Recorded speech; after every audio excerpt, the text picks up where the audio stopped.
I didn't realize I was disposable the night my boss refused to sign my contract. I realized it 10 minutes later when I caught my own reflection in the dark office window and saw how calm I looked. No yelling, no drama, no "you promised." Just a guy in a wrinkled shirt, standing in front of a closed door, finally understanding his place in the food chain. We'd just launched the biggest project my company had taken on in 5 years.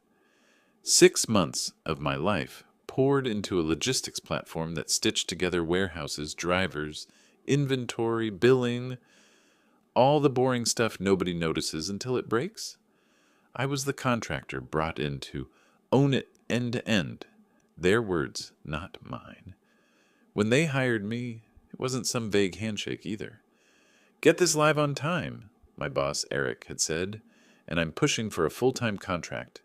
Benefits, stock, the whole package. We don't let guys like you walk away. Guys like me, meaning the ones who come in late, leave later, don't complain, and make other people look competent. So I did exactly what he asked. I was there the night we found out the legacy system had been patched so many times it was basically chewing gum and hope. I was there Sunday mornings when facilities forgot to turn on the AC and the server room felt like a sauna. I was there when the supplier API changed with zero warning, took the whole QA environment down, and everyone started asking if we could just roll back to the old way, like they hadn't been screaming for modernization for 2 years. I wasn't a hero. I was just thorough. I documented everything, tested everything, stayed quiet in meetings and loud in JIRA tickets. When people went home, I stayed, because the code didn't care that it was 11 p.m., and my eyes felt like sandpaper. Launch day was a Thursday. We pushed the final build at 3:17 a.m. I remember the timestamp because I took a photo of the console like an idiot, as if I'd want to remember what exhaustion looks like in green text. At 9 a.m., the warehouse in Jersey switched over. Orders started flowing through the new system. No crashes, no corrupted batches, just a steady stream of work doing what it was supposed to do. By noon, the VP of Operations was walking through the open space with a paper cup of coffee, like he'd personally written every line. "This is good, this is really good," he said, clapping Eric on the shoulder. "You guys pulled it off." You guys. I was standing 3 feet away, but to him, I was just another monitor in the background. Eric pivoted slightly so the VP's body blocked me. "That's what we do," he said. "My team delivers." His team. I should have been used to that by then. Still landed a little lower than I wanted it to. I didn't say anything. I wasn't expecting a parade. I just wanted one thing. A meeting with HR, a contract with my name on it, and a date. Around 3 p.m., after the smoke cleared and the dashboards were all in the green, Eric walked past my desk and tapped the edge of my monitor. "Got a minute, Grant?" he asked. I locked my screen and followed him into one of those glass meeting rooms that make everything feel temporary. He closed the door, but not all the way. Classic Eric. Look private, stay deniable. He sat, gestured at the opposite chair, and smiled the way people do when they're about to sell you something you already own. "First of all," he said, "great work. Seriously, the VP is thrilled. You kept us out of the fire." "Thanks," I said. "I'm glad it held."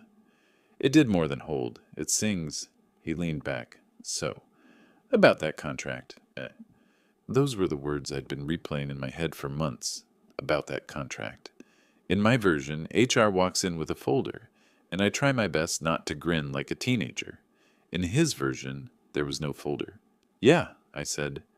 "HR said once we were past go live, we could finalize details." I moved my availability around for the full-time switch. I turned down another offer because he raised his hand, cutting me off. Right, I know, and I appreciate the loyalty." Loyalty. I was billing hourly and still somehow loyal. "The thing is," he continued, "we're in kind of a holding pattern." I just looked at him. "Budget-wise," he added, "there's a freeze coming. You know how it is. Finance, headcount, blah blah. They want to wait until Q3 to open new positions." We didn't talk about a new position, I said, keeping my voice even. We talked about converting my role once the project launched. You said it was already approved in the forecast. He shifted in his chair. Tiny movement, but it was the first honest thing he'd done all day. Approved in principle, he said. You know how these things go. Stuff looks good on paper, then the numbers move. It's not about your performance. You've been great. It's just timing. I let that sit for a second. The glass walls reflected the open space, the rows of desks where people were pretending not to look when they obviously were. So what does that mean? I asked. For me. It means, he said with that fake sympathetic squint, we keep you on as a contractor a little longer. Same rate, same hours. When we get clarity from finance, we revisit the whole full-time thing. You'll be first in line. You told me, I said slowly, that if I got this live on time and stable, the contract would be signed before the end of the month. And I meant it, he replied quickly. Too quickly. But things changed. My hands are tied. I looked at his hands. They were resting comfortably on a company-issued laptop I didn't have. What changed? I asked. He spread his fingers like he was releasing a dove. Look, Grant, there's a lot going on above my pay grade. Reorgs, new reporting structures, blah, blah. If I push now, I risk getting the position cut entirely. If we sit tight, we can probably sail through and lock it in when the dust settles. Probably. Maybe. Later. Okay, I said. I could feel my heartbeat in my throat, but my voice stayed flat. So there's nothing you can sign today. Not today, he said. But trust me, I don't, I said. The word surprised even me. Not loud, not dramatic, just accurate. He blinked. Excuse me? I don't trust later anymore, I said. I moved cities for this, remember? I restructured my freelance clients because you said this was real. And it is, he insisted. We just need to be smart about it. By smart, he meant I should keep doing the work while he figured out how to use it. I stood up. Then here's what's going to happen. I'll keep the system stable, I'll document everything, and I'll give you at least 4 weeks' notice before I walk away. That's more courtesy than I just got. His jaw tightened. Let's not be hasty. I'm not being hasty, I said. I'm being clear. He leaned forward. Grant, be reasonable. You don't want to start making threats when you're this close to being brought on. I'm not threatening you, I replied. I'm telling you what my line is. You found yours. This is mine. We just looked at each other for a few seconds. He was waiting for me to back down. I was realizing I was done auditioning. All right, he said finally. Let's cool off. Take the rest of the day. We'll revisit next week. No, I said. We won't revisit. You answered my question. I opened the door and stepped out. The open space suddenly felt too bright. A couple of people pretended to focus harder on their screens. Back at my desk, I unlocked my monitor, stared at the dashboard, watched the graphs move steadily like nothing in the world was wrong. My inbox pinged. All staff email. Subject, upcoming internal audit, key projects. I clicked it without thinking. The message was short. External auditors would be reviewing major initiatives, starting with our logistics platform. Documentation, budget allocation, decision logs, all of it. At the time, I barely reacted. I just flagged it and went back to my work.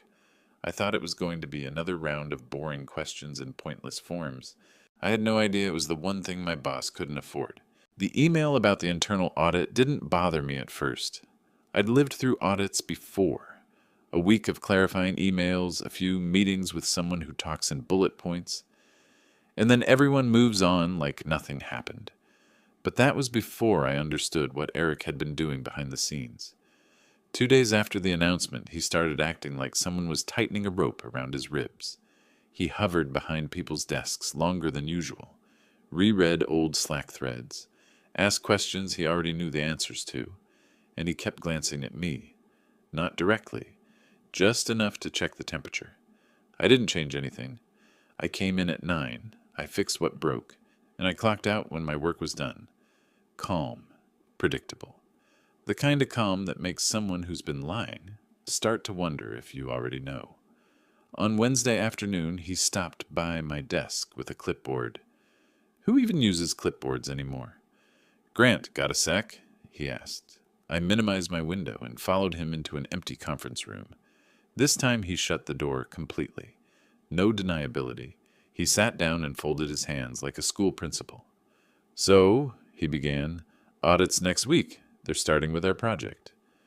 "I saw," I said. Right. He forced a laugh. "Nothing to worry about. Just routine. They're mostly looking at budgets, allocations, process decisions, that kind of thing. That kind of thing. The things he signed. The things I executed." He cleared his throat. "Listen, when they talk to you, and they will, just keep it simple. High level. No need to get into the weeds. These guys get confused when you drown them in technical detail." I just stared at him. He tapped the clipboard. "And if they ask who approved some of the pivots we made during the build, just direct them to me. Helps with consistency." "Which pivots?" I asked. "You know, scope adjustments, vendor changes, timeline expansions, that stuff." We didn't expand the timeline. We compressed it. By 3 weeks, because he wanted a win before Q2. "We didn't change vendors," I said. His jaw twitched. "I mean the early options we explored. Just, if they dig." "They will dig," I said. "That's their job." He exhaled through his nose. "Okay, let me put it this way. Don't make more work than necessary. They're not engineers. Just give them the sanitized version." Sanitized, not accurate. Sanitized. "Eric," I said slowly, "what exactly am I supposed to sanitize?" He leaned forward. "Grant, come on. Don't play coy. We both know audits can get messy when people over-explain." Over-explain. He meant tell the truth. His eyes flicked toward the glass wall, making sure nobody was close enough to hear. "You're a contractor," he said, lowering his voice. "If you want that full-time offer to stay on the table, you need to help me help you, and that starts with alignment." There it was, not even subtle anymore. I didn't say anything. I just stood, opened the door, and walked out. That was when the irritation started churning low in my stomach. Not anger, that comes fast, burns hot, and leaves you empty. This was slower, heavier, the kind of irritation that grows roots. The next morning I noticed discrepancies. Not random mistakes, patterns. In the JIRA backlog, half the tasks labeled as approved by Eric had Slack timestamps that didn't match. Some budget entries were marked as reallocated to training expenditures, even though no one had attended any training. A vendor invoice included a service we never used, a consulting workshop that supposedly lasted 2 days. I was in the room those days. No one came. When I checked the original statement of work, things were missing. Authorizations were lumped into vague notes instead of formal approvals. Dollar amounts rounded up in places where they'd never been rounded before. At 2:40 p.m., Eric appeared at my desk like a bad notification. "Hey, quick thing," he said casually. "If the auditor asks about the invoice from Apex Consulting, just say they helped us with the initial workflow mapping. No need to get into the details. It'll just confuse them." "Apex wasn't involved," I replied. "Sure they were," he said too quickly. "Remember the kickoff? They were in that meeting." "No," I said. "They weren't." He swallowed. "Right, okay, maybe not at kickoff, but later. Just trust me. You can lean on me for the approval stuff. That's what I'm here for." "That invoice was $6,000, I said. He frowned. So, I answered. "That's a lot of money for something that never happened." The temperature in the room seemed to drop 2 degrees. His voice tightened. "Look, Grant, you're new to how corporate budgets work. Sometimes things get moved around to keep reporting clean. Nobody's stealing. Nobody's lying." I didn't respond. He stepped closer. "If you start nitpicking every line item, you're going to make life harder for both of us. And I know you don't want that." But that was just the beginning. Friday morning, I walked into the big conference room where they'd started storing audit materials. Someone had left a stack of printed budget reports on the table. On top sat an email chain. My name was in it. So Bilislovo, approver. Bolded. I never approved any of it. I stood there, holding the pages, reading line after line of decisions attributed to me, decisions I didn't know existed, expenses I'd never heard of, justifications I'd never written. "Oh," Eric said behind me. I didn't hear him come in. He froze when he saw what I was holding. "That's, draft documentation. Don't get hung up on that. I told finance it was preliminary." I set the papers down slowly. "You used my name." "It's just paperwork," he snapped. "You're acting like I forged your signature." "You did," I said quietly. "Digitally." His face went slack for half a half second too long. Then he straightened. "Grant, listen to me carefully. When the auditor asks who approved the mid-cycle reallocations, you will say, 'I did.' If you start contradicting documentation, you will look unreliable. Contractors don't survive that. Contractors, not colleagues, not team. Expendable assets." I didn't raise my voice. I didn't threaten. I didn't flinch. But something clicked into place. Not a break, not anger. A decision. "I'll answer everything truthfully," I said. He stared at me. Really stared. "Don't be stupid," he whispered. And then silence. The kind that means something's gone wrong. Because in that moment, I realized something he hadn't. Auditors record every interview. Automatically transcribed, time-stamped, stored. And I'd been documenting everything for 6 months. I left the room without another word. That night, for the first time in weeks, I slept straight through. The irritation wasn't gone. But now it had a direction. The auditor called me in on Tuesday at 9:15 a.m. Not HR, not finance, not Eric. The auditor himself, a tall, quiet man named Caldwell, with the posture of someone who never guessed, only confirmed. He shook my hand like he was checking my pulse. "Grant, thanks for making the time." His voice was neutral, not friendly, not cold, a temperature controlled for truth. He led me into a small meeting room with 2 chairs, a laptop, and a water bottle still sealed. When he sat down, the chair didn't make a sound. Even the furniture respected him. He clicked something on his tablet, a soft beep. The recording had started. "If it's all right," he said, "I'm going to ask you some questions about the logistics project. Please answer in your own words. No rush." No rush. The opposite of how Eric lived. "Sure," I said. He opened a folder. "First, could you walk me through your role on the project?" I told him. My hours, my scope, my responsibilities. No decoration, no emotion. He took a single note. "And who approved your tasks? Formally?" "Eric," I said. "Always Eric." "Were there any instances where someone else approved changes on your behalf?" "No," I replied. "And no one has that authority in writing." He nodded once, very slightly, like a man checking a box he already knew the answer to. He turned a page. "Can you describe the vendor involvement?" he asked. "Apex Consulting," I said. He didn't react. "Among others." "We never worked with Apex," I said. "Not once."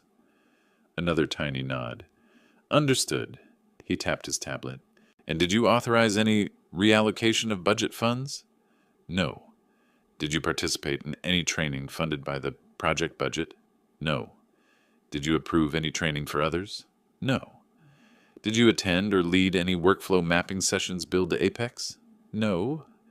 "Did you sign or digitally approve any financial documents connected to the project?" "No." "And if your name appears on any approvals," he said, finally looking up, "would that be an error?" My pulse didn't even move.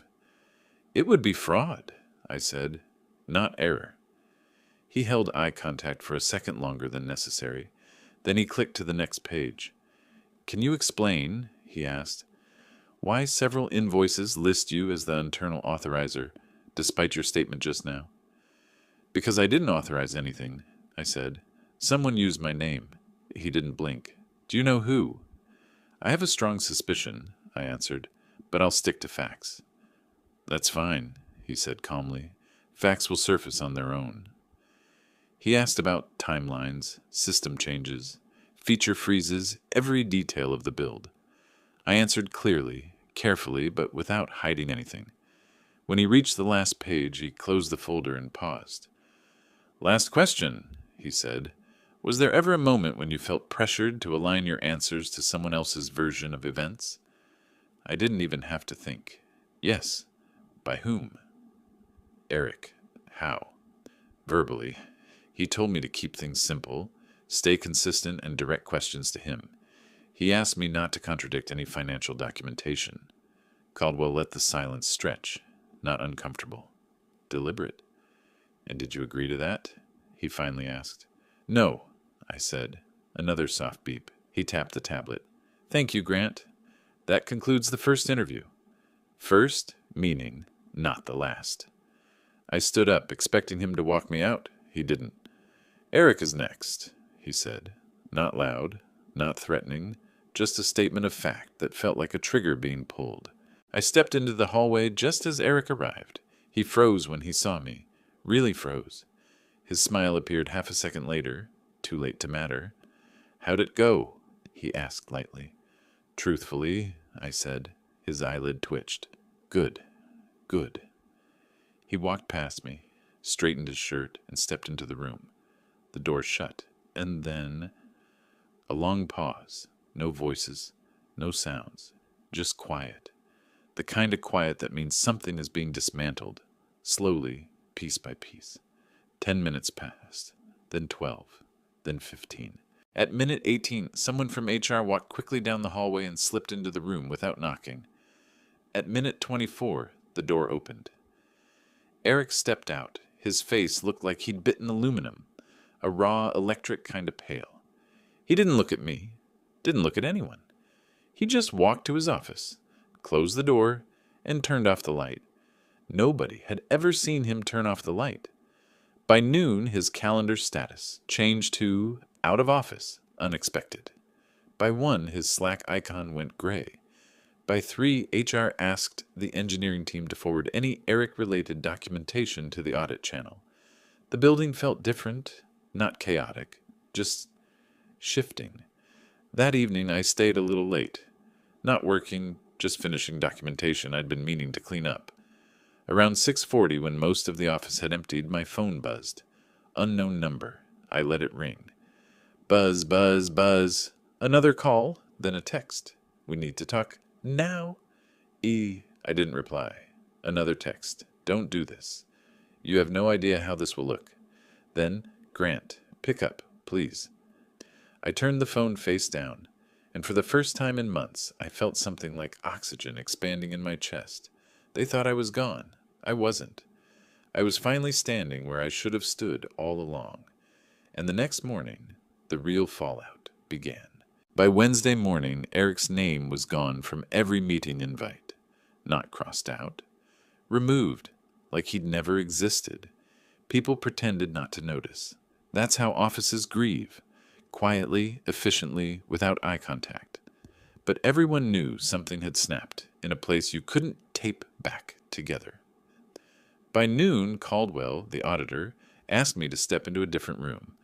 Not the small interview cubicle this time, a larger one, cleaner, higher stakes. 3 people were inside. The VP of operations, a woman from legal, and someone I'd only seen in quarterly town halls. A board liaison. They greeted me by name, full name. Nobody does that to contractors. Grant, the VP began carefully. Thank you for coming. Please sit. I sat. He folded his hands the way Eric used to, except this time it wasn't a performance. We've completed the initial review, he said, and we want to be clear. You're not under scrutiny. Your documentation has been exemplary? I didn't say anything. I didn't need to. The woman from legal slid a folder toward me. Your work made it possible to identify inconsistencies quickly, she said, and your cooperation helped prevent further financial exposure. Inconsistencies, a gentle corporate word for theft wearing a tie. The board liaison spoke next, voice steady. Effective this morning, Eric is no longer with the company. I felt nothing. No triumph, no shock, no satisfaction sharp enough to savor. Just a quiet settling inside my ribs, like a chair finally touching the floor after wobbling for too long. But that wasn't why they'd called me in. The VP leaned forward.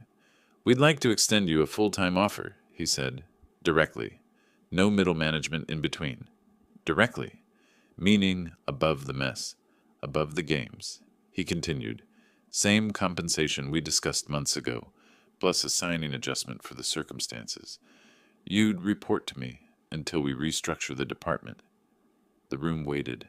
I thought about the nights alone in the office, the journals full of timestamps, the messages saved because something told me they might matter. Later, I thought about Eric tapping my monitor like I was a machine he needed to run one more mile. Then I closed the folder. Before I say yes, I said calmly, I need 3 things.